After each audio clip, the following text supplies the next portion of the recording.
Hi అండి. ఈరోజు నాయకిస్ కిచెన్లో మీకు మామిడి అల్లం పచ్చడి చూపించబోతున్నాను. ఇది ఊరగాయలాగా కాదండి, మామూలుగా ఇంట్లో చేసుకునే చట్నీ లాగే చేస్తున్నాను.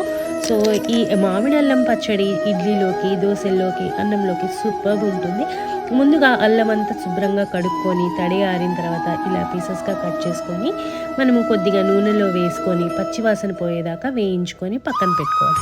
నేను ఆల్రెడీ చింతపండు నానబెట్టుకున్నాను కదా, ఒక నిమ్మకాయ సైజ్ అంత చింతపండు వేడి నీళ్ళల్లోనే నానబెట్టుకొని తర్వాత మిక్సీ జార్లో చింతపండు, అల్లము, ఉప్పు, కారము, పసుపు, ఇంగువ వేసేసి మనము మిక్సీ పట్టుకొని కచ్చాపచ్చాగా కొద్దిగా బెల్లం కూడా వేసుకొని మిక్సీ పట్టుకొని ఆవాలు, మెంతులు, మినపప్పు, ఇంగువ, ఎండుమిరపకాయ వేసుకొని బాగా వేయించుకున్న తర్వాత ఆ పోపు మనము చట్నీలో వేసేసుకోవడమేనండి. అంతే, గుమగుమలాడే మామిడి అల్లం పచ్చడి సూపర్గా ఉంటుంది.